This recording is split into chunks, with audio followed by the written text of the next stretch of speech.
ونتوكل عليه ونعوذ بالله من شرور أنفسنا ومن سيئات أعمالنا من يهده الله فلا مضل له ومن يضلله فلا هادي له ونشهد أن لا إله إلا الله وحده لا شريك له ونشهد أن محمدًا عبده ورسوله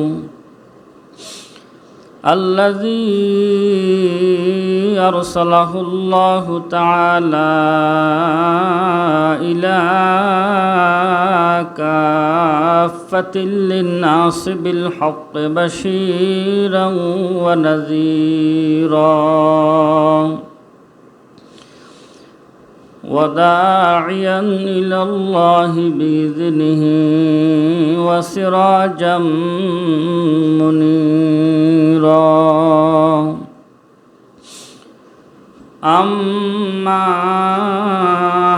بعد فأعوذ بالله من الشيطان الرجيم بسم الله الرحمن الرحيم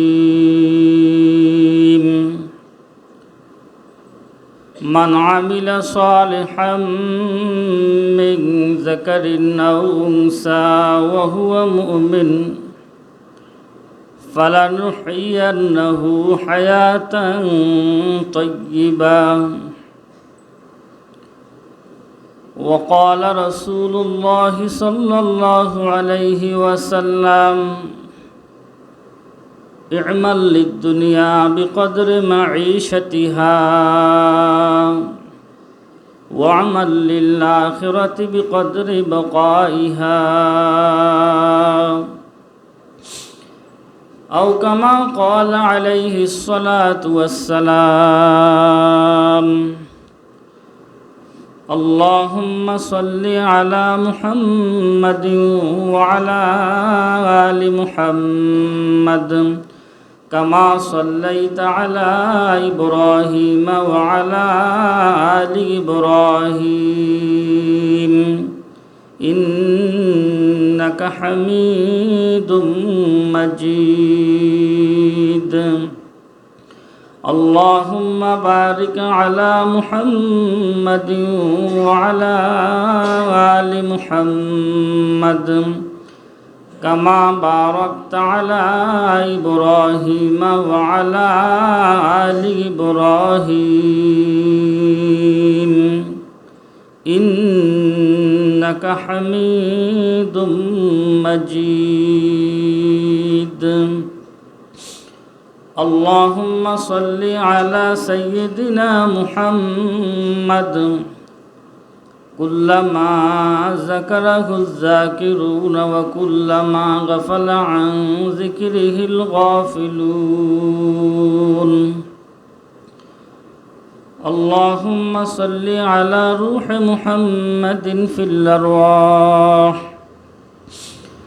وصل على جسد محمد في الأجساد وصل على قبر محمد في القبور معزز محترم حضرات মুসল্লিয়ান کرام মহান আল্লাহ রাব্বুল আলামিনের দরবারে অগণিত অসংখ্য শুকর যে মহান আল্লাহ রাব্বুল আলামিন আরবি 1446 হিজরি জিলহজ মাসের আজকে 16 তারিখ সলাতুল জুমা আদায়ের জন্য আল্লাহ পাক আমাদেরকে আজানের সাথে সাথে জামে মসজিদে হাজিরি দেওয়ার তৌফিক দান করেছেন। সকলে আমরা কালিমাত শুকর আদায় করি আলহামদুলিল্লাহ। সূরাতুন নাহালের 97 নম্বর আয়াত থেকে আপনাদের সামনে তেলাওয়াত করেছি। হুজুর আকরাম সাল্লাল্লাহু আলাইহি ওয়াসাল্লামের হাদিস সমূহ থেকে একটি হাদিস শরীফ পাঠ করেছি। আল্লাহ সুবহানাহু ওয়া তাআলা বলেন, মান আমিলা সালিহাম মিন যাকারিন আও উনসা ওয়া হুয়া মুমিন, নারী পুরুষ যে নেকামল করে, নারী এবং পুরুষদের থেকে এবং নারীদের থেকে যারা নেকামল করবে, ওয়া হুয়া মুমিন, এবং সে মুমিন। আগে ঈমান, তারপরে হলো আমল। ঈমান হলো জান, আমল হলো দেহ। ওয়া হুয়া মুমিন, সে হলো মুমিন। মুমিন অবস্থায় যে নারী এবং পুরুষ সৎ কাজ করে, আমলে সালেহ করে, আল্লাহ পাক বলেন ফালানুহইয়ান্নাহু হায়াতান তাইয়্যিবা, আল্লাহ পাক রব্বুল আলামিন তাকে সুখময় জীবন দান করে, শান্তিময় জীবন দান করে। ওয়ালানাজজিয়ান্নাহুম আজরাহুম বিআহসানি মা কানু ইয়ামালুন, আখিরাতেও আল্লাহ পাক তাকে এই আমলে সালেহের উত্তম জাযা তাকে দান করবে। আখিরাতে উত্তম জাযা, জান্নাত দান করবে। আর নেকামলের বদলায় আল্লাহ পাক দুনিয়াতে তাকে সুখময় জীবন দান করবে। যারা নেকামল করবে না তারা দুনিয়াতে অশান্তির জীবন যাপন করবে, জীবনে কোনো দিন শান্তি পাবে না। আল্লাহ পাক নেকামলের পরিবর্তে আল্লাহ পাক সুখময় জীবন দান করবে। সুখময় জীবন, শান্তিময় জীবন, হায়াতে তৈয়্যিবা দান করবে। এর কয়েকটি অর্থ তাফসিরে কুরতুবীতে হযরত ইমাম আবু আবদুল্লাহ কুরতুবী রহমতুল্লাহ আলাইহি লেখেন, ঈমান আনায়ন করার পরে যারা আমলে সালেহ করবে তাদেরকে আল্লাহ পাক সুখময় জীবন দান করবে। এর কথার অর্থ হলো 5টি অর্থ। প্রথম হলো আমাদের ঈমানকে বিশুদ্ধ করতে হবে। আজকে ঈমান আনলাম, 1 বছর পরে আমল করব, এমন আমলে সালেহ আল্লাহ পাকের নিকট গ্রহণযোগ্য নয়। হ্যাঁ, এমনও রওয়ায়েত আছে হাদিসে পাকে, ঈমান গ্রহণ করেছে কিন্তু 1 ওয়াক্ত নামাজও পড়তে পারে নাই, একটি রোজাও রাখতে পারে নাই, 1টি টাকা আল্লাহ পাকের রাস্তায় দান খয়রাতও করতে পারে নাই, কিন্তু বিনা হিসেবে জান্নাতে চলে গেছে। বিনা হিসেবে জান্নাতে চলে গেছে। এক কাফের মুসলমান হয়েছে। মুসলমান হওয়ার পরে তখন যুদ্ধ চলতেছিল। নবীজিকে বললেন, ইয়া রাসূলুল্লাহ, এখন আমার দায়িত্ব কি? নবীজি বললেন, এখনও নামাজের সময় হয় নাই, জিহাদের ময়দানে জিহাদ চলতেছে, তুমি জিহাদে অংশগ্রহণ করো। জিহাদে অংশগ্রহণ পরে তার মৃত্যু হয়ে গেছে, সে শহীদ হয়ে গেছে। আল্লাহর হাবিব বলেন, আমার এমন এক সাহাবী জান্নাতের মালিক হয়ে গেল যে জীবনে 1 ওয়াক্ত নামাজও পড়ে নাই, রোজাও রাখে নাই, হজও করে নাই, যাকাতও দেয় নাই, 1 টাকা আল্লাহর রাস্তায় দান খয়রাতও করে নাই, জান্নাতে চলে গেলেন। ঈমান হলো শর্ত আল্লাহর জান্নাতে যাওয়ার জন্য। আর নেক আমলগুলো কাজে আসার জন্য শর্ত হলো ঈমান। ঈমান হলো শর্ত। ঈমানের পরে যারা নেক আমল করবে, নেক আমল হলো যাবতীয় যত ভালো কাজ আছে এগুলো হলো নেক আমল। ঈমানের পরে যত সৎ কাজ, ভালো কাজ সবগুলো নেক আমল। কোরআন পড়া, হাদিস পড়া সব কিছু নেক আমলের অন্তর্ভুক্ত। ইমাম বুখারী রহমতুল্লাহ আলাইহি সহিহ বুখারী শরীফ লিখেছেন, এটা বড় নেক আমল।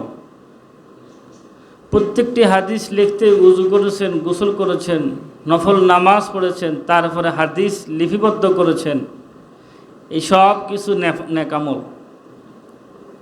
ইমাম মুসলিম রহমতুল্লাহ আলাইহি সারা রাত জাগ্রত হয়ে হাদিস শরীফ পড়তেন, নেক আমল। একজন ব্যক্তি হযরত ইমাম মুসলিম রহমতুল্লাহ আলাইহিকে জিজ্ঞেস করলেন একটি হাদিস সম্পর্কে, যে হাদিসটি কোথায়? ইমাম মুসলিম রহমতুল্লাহ আলাইহি ইমাম বুখারী রহমতুল্লাহ আলাইহির ছাত্র, এই হাদিসটি তালাশ করতে করতে সারা রাত কাটাই দিলেন।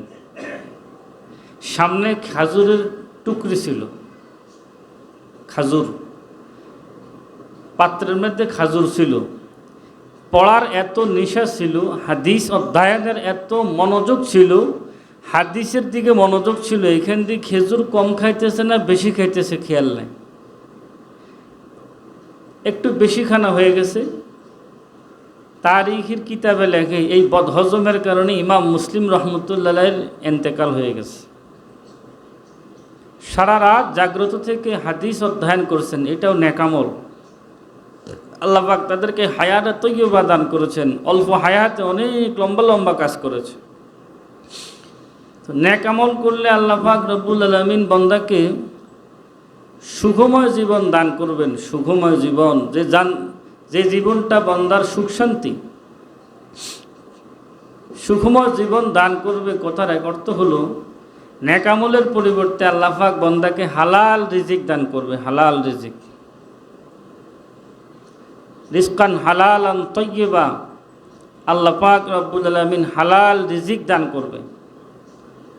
মানুষের শক্তি হলো হালাল রিজিক, মানুষের অন্তরের শক্তি হলো হালাল রিজিক। আল্লামা ইকবাল রহমতুল্লাহ বলেন, আয় তয়রে লাহুতি উস রিস্ক সে মৌত अच्छी जिस रिस्क से आती है परवाज में कोताही। মানুষ যদি হালাল খাদ্য গ্রহণ করে, আল্লাহ পাক ফাঁকাবিহীন মানুষকে একটি রুহানি ক্ষমতা দান করে। পাখা নেই, ডানা নেই, কিন্তু এমন একটি রুহানি ক্ষমতা আল্লাহ মানুষকে দান করে। হালাল খাদ্য গ্রহণ করার কারণে মানুষ রুহানিভাবে আল্লাহর আরশ পর্যন্ত ভ্রমণ করে। আল্লামা ইকবাল উদাহরণ দিয়েছে, ওই পাখি, যেই পাখি গাছে তার বাসা থেকে বের হলো, এমন খাদ্য সে ভক্ষণ করলো, পেট বোঝাই করে, এখন সে বাসায় পুষতে পারে না। এমন খাদ্য পাখির জন্য খাবার চেয়ে পাখির মরণটা ভালো ছিল, পাখির মৃত্যুবরণ করা ভালো ছিল। যে পরিমাণ পাখি খাবার খেয়েছে, এখন বাসায় যাইতে পারে না, পাখা দিয়ে উড়ে। মুসলমানের মৃত্যু ভালো, মুসলমান হারাম খাইয়া যদি মুসলমানের রুহানি ক্ষমতা, আধ্যাত্মিক ক্ষমতা যদি মুসলমান নষ্ট করে, এই জন্য ইকবাল বলছে, না তয়রে লাহুতি উস রিস্ক সে মৌত अच्छी जिस रिस्क से आती है परवाज में कोताही।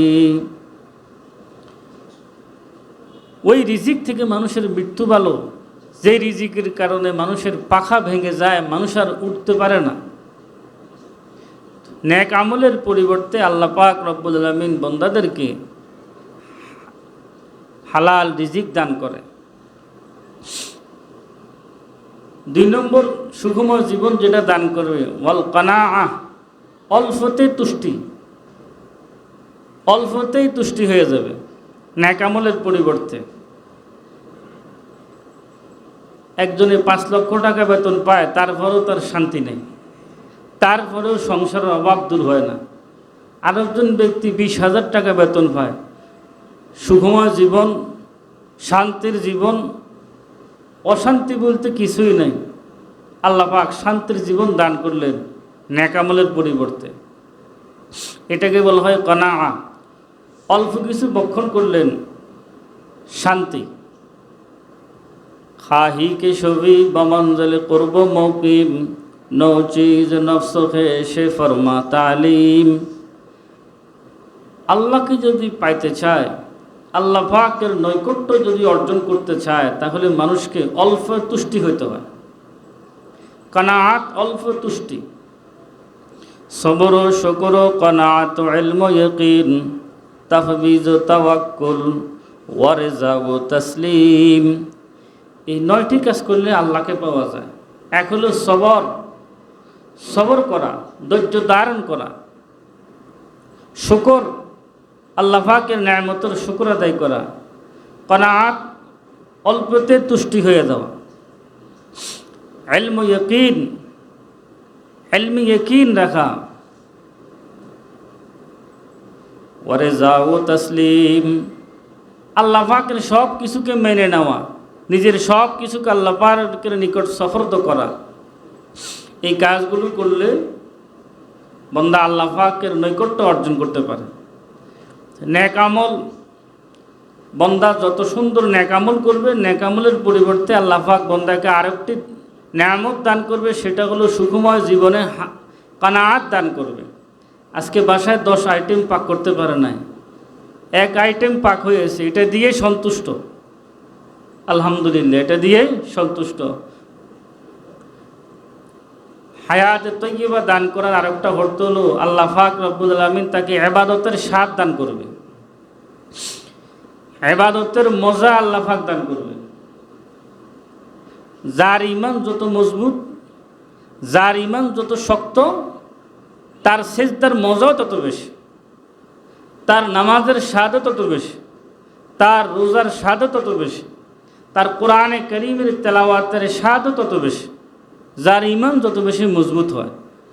তো নেক আমল করার কারণে আল্লাহ পাক রব্বুল আলামিন আরেকটি নিয়ামত দান করবে, সেটা হবে হালাওয়াতি ঈমান, ঈমানের স্বাদ, নেক আমলের স্বাদ আল্লাহ পাক দান করবে। সাহাবায়ে কেরাম জিজ্ঞেস করলেন, ইয়া রাসূলুল্লাহ মাল ঈমান, ঈমান কি জিনিস? আল্লাহর হাবিব জনাব মুহাম্মদুর রাসূলুল্লাহ সাল্লাল্লাহু আলাইহি ওয়াসাল্লাম ফরমান, ইজা সাররাতকা হাসানাতুকা ওয়া সাআত সাইয়্যাতুকা ফাআনতা মুমিন। ইজা সাররাতকা হাসানাতুকা ওয়া সাআতকা সাইয়্যাতুকা, তোমার নেক কাজ যখন তোমাকে আনন্দ দিবে, ওয়া সাআতকা সাইয়্যাতুকা, আর গুনার কাজে তোমার কাছে খারাপ মনে হয়, ফাআনতা মুমিন, মনে করতে হবে তুমি মুমিন। নেকের কাজ করি আমার কাছে শান্তি লাগে না, গুনার কাজ করি শান্তি লাগে, ঈমানের আলামত নয়। ঈমানের আলামত হলো নেকের কাজ করি শান্তি পাওয়া যায়, গুনাহ হলে মানুষের খারাপ লাগে, এটা হলো মুমিনের আলামত। তা আল্লাহ পাক সুখময় জীবন দান করবে, তার কথার একটা হলো যে আল্লাহ পাক ইবাদতের স্বাদ বান্দাকে দান করবে, সুখময় জীবন দান করবে। এর আরেকটি তর্জমা হলো, তাফসির হলো, আল্লাহ পাক রব্বুল আলামিন তাকে ইবাদতের তৌফিক দান করবে। দুনিয়াতে আল্লাহ পাক ইবাদতের তৌফিক দান করবে। ইবাদতের তৌফিক এটা অনেক বড় দামি জিনিস। ইসাআদাত বাজুরে বাজুয়ে নিস, তানা বকশাদ খোদায়ে বকশান্দেয়ু। আল্লাহ পাক যদি আমাদেরকে আজকে মসজিদে আসার তৌফিক না দিতেন, আমাদের নিজস্ব কোনো শক্তি আর ক্ষমতা ছিল না এই মসজিদে উপস্থিত হওয়া, এটা আল্লাহর তৌফিক। বহু মানুষ এখনও বাসা বাড়িতে বসে আছে, শুয়ে আছে, বাথরুমে আছে, খানা খাইতেছে, আড্ডা দিতেছে, মোবাইল টিপতেছে, টেলিভিশনের সামনে বসে আছে, আল্লাহর ঘর মসজিদে আসতে পারে নাই। আল্লাহ পাক যাদেরকে আসার তৌফিক দান করছেন, এটা নেক আমলের বরকত, এটা হলো নেক আমলের বরকত। 5 ওয়াক্ত নামাজ তো দূরের কথা, জুমার নামাজও অনেকে আসে না। আল্লাহর হাবিব জনাব মুহাম্মদুর রাসূলুল্লাহ সাল্লাল্লাহু আলাইহি ওয়াসাল্লাম ইরশাদ করেন, ক্বালা রাসূলুল্লাহ সাল্লাল্লাহু আলাইহি ওয়াসাল্লাম, মান তারাকা সালাতাল জুমআতা মিন গায়রি যুরুরাতিন কুতিবা মুনাফিকান ফি কিতাবিন লা ইউমহা ওয়া লা ইউবাদদাল। বিনা উযুরে জুমার নামাজে না আসলে ফেরেশতা আমলনামে মুনাফিক লিখে দেয়, এমন লেখা লেখে, এই লেখা আর কিয়ামত পর্যন্ত মুছা যায় না। যারা শুক্রবার জুমার নামাজে আসে না, তাদের আমলনামাতে ফেরেশতা মুনাফিক লিখে দেয়। মুনাফিক, যে লোকটা মুনাফিক, আজকে জুমার দিন মসজিদে অংশগ্রহণ করে নাই, মুনাফিক। আল্লাহর হাবিব বলেন, লা ইউমহা ওয়া লা ইউবাদদাল। দুনিয়াতে কিছু কলম আছে, লিখলে মোছা যায়, কালো কালের উপরে সাদা কালি দেওয়া যায়, পেন্সিল দিয়ে লিখলে রাবার দিয়ে মোছা যায়, কিন্তু জুমা মসজিদের হাজিরি না দেওয়ার কারণে ফেরেশতা আমলনামায় এমনভাবে মুনাফিক লিখে দেয়, কিয়ামত পর্যন্ত এই কালি আর মোছা যায় না। নেক আমলের তৌফিক, নেক আমলের সুখময় জীবন দান করার আরেক অর্থ হলো আল্লাহ পাক বান্দাকে নেক আমলের তৌফিক দান করে। সুখময় জীবন এর আরেকটি অর্থ হলো আল্লাহ পাক রব্বুল আলামিন তাকে মানুষের মুখাপেক্ষী করবে না, আল্লাহর মুখাপেক্ষী বানিয়ে দেবে। মানুষের গোলামি থেকে আল্লাহ পাক ছড়াইয়ে আল্লাহ পাকের আল্লাহর গোলামি হিসেবে আল্লাহ পাক তারে কবুল করবে। এটা হলো সুখময় জীবনের অর্থ। তা আল্লাহ পাক ফরমান মান আমিলা সালিহাম মিন যাকারিন আও উনসা ওয়া হুয়া মুমিনুন ফালানুহইয়ান্নাহু হায়াতান তাইয়্যিবা। নারী পুরুষ আমলের ক্ষেত্রে সমান, কেউ কোনো দিক দিয়ে কমতি নয়। নারীর জন্য যে পরিমাণ নামাজ ফরজ, রোজা ফরজ, হজ ফরজ, যাকাত ফরজ, পুরুষের জন্য নারী কোনো দিক দিয়ে কমতি নয়। ইসলামের অবদান রাখার ক্ষেত্রে পুরুষ যেই পরিমাণ অবদান রেখেছে তার চাইতে নারী কোনো দিক দিয়ে কম নয়। নারীর অবদানও ইসলামে অনেক বেশি।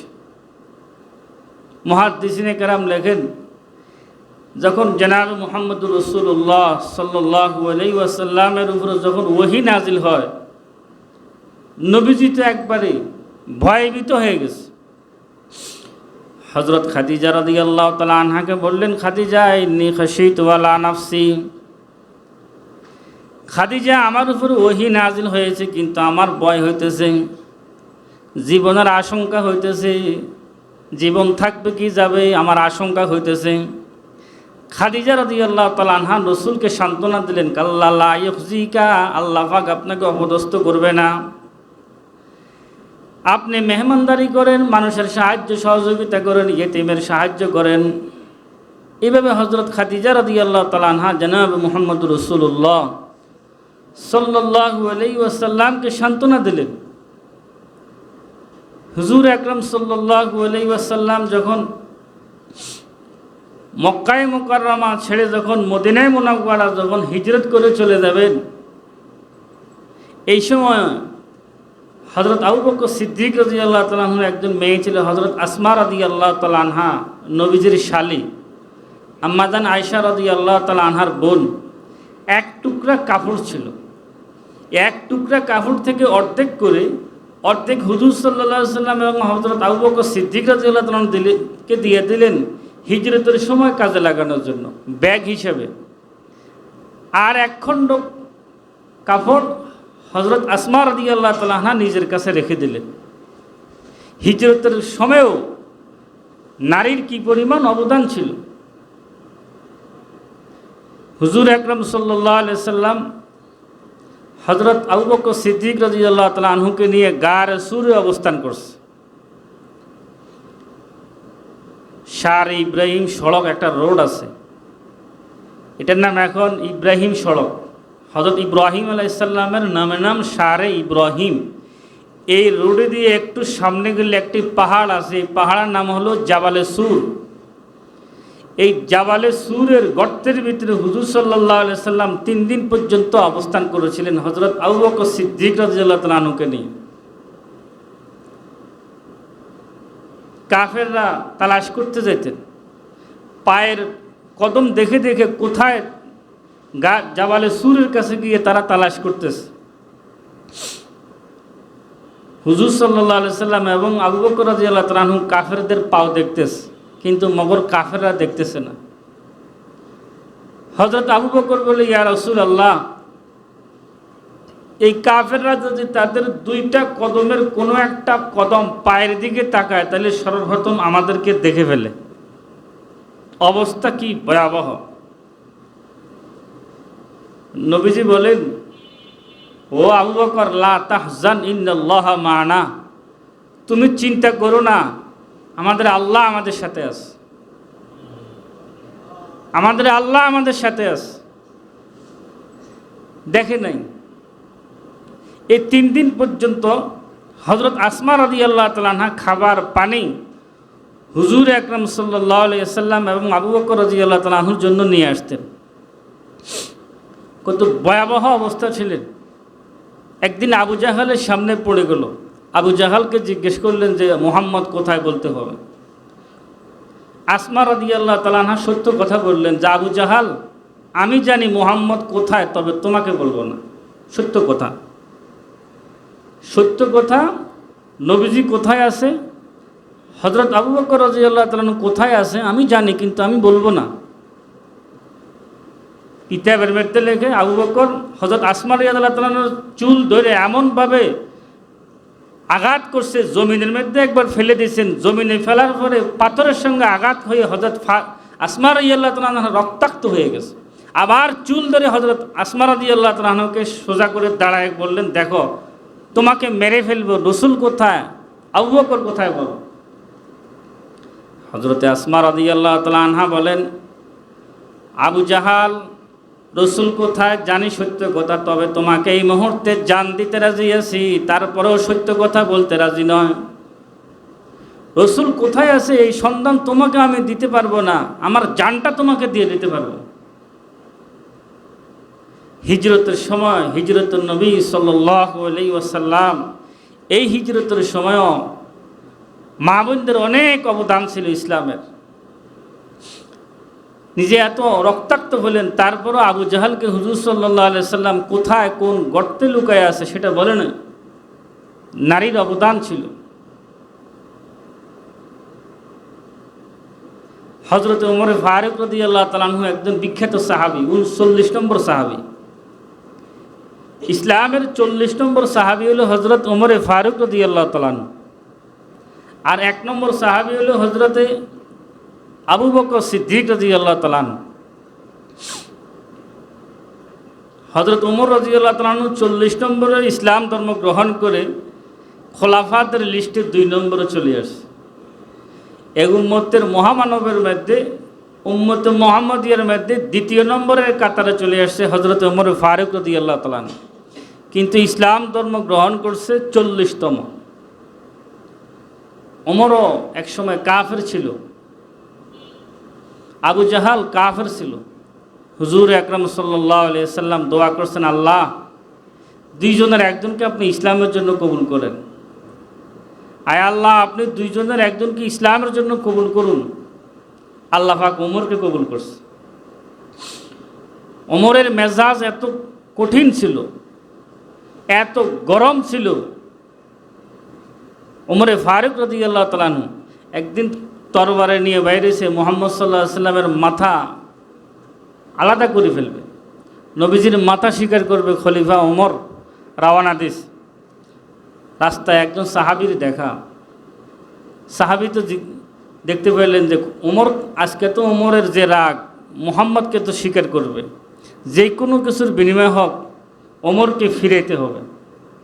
সাহাবী বললেন, ওমর নিজের বাসায় তো ইসলামের দাওয়াত, কি করে তুমি আবার মুহাম্মদের মাথা স্বীকার করতে যাও? তাই নাকি? কহা। ওমর রাদিয়াল্লাহু তাআলা আনহু নবীর বাসার দিকে না যাইয়া নিজের বাসার দিকে রওনা দিলেন। ওমর রাদিয়াল্লাহু তাআলা আনহুর একজন বোন ছিল ফাতেমা, আর ওমর রাদিয়াল্লাহু তাআলা আনহুর ভগ্নিপতি 2 জন কোরআনে কারীমের সূরা তাহা তেলাওয়াত করতেছে। তাহা মা আনজালনা আলাইকাল কুরআনা লিতাশকা। ঘর থেকে কোরআন শরীফের তেলাওয়াত আসতেছে, তেলাওয়াতের আওয়াজ আসতেছে। ওমর রাদিয়াল্লাহু তাআলা আনহুকে দেখে বোন এবং ভগ্নিপতি 2 জন কোরআনকে লুকিয়ে ফেলছে। ওমর রাদিয়াল্লাহু তাআলা আনহু তরবারি দিয়ে আঘাত করে ভগ্নিপতিকে রক্তাক্ত করে জমিনে শোয়াই ফেলছে। বোন গেলেন সাহায্য করার জন্য, বোনকেও আঘাত করলেন। বোন বললেন, ভাই তুমি যে মায়ের দুধ পান করছো আমিও সেই মায়ের দুধ পান করছি। তুমি কাফের, আমি মুমিন, এই মুহূর্তে আমি তোমাকে জান দিতে রাজি আছি, তারপরও ঈমান দিতে রাজি নয়। এরপর হযরত ওমরের অন্তর নরম হতে শুরু করে, কিরে জান দিতে রাজি তারপর ঈমান দিতে রাজি না, এটা কোন মহাগ্রন্থ আল কোরআন? আমাকে একটু দেখাও, আমাকে একটু শোনাও। বোনের ঈমান কি পরিমাণ শক্ত। বোন বলেন, ভাই তোমাকে এখনও সেই কিতাব ধরতে পারবে না, কোরআন। তোমাকে ওযু করতে হবে, গোসল করতে হবে, ঈমান আনতে হবে, তারপরে এই কোরআন স্পর্শ করা যাবে। ওমর রাদিয়াল্লাহু তাআলা বলেন, আমাকে মুহাম্মদ সাল্লাল্লাহু আলাইহি সাল্লামের কাছে নিয়ে যাও। দারুল আরকামে হুজুর সাল্লাল্লাহু আলাইহি সাল্লাম সাহাবায়ে কেরামকে নিয়ে বসা। ওমর আসতেছে তরবারি নিয়ে।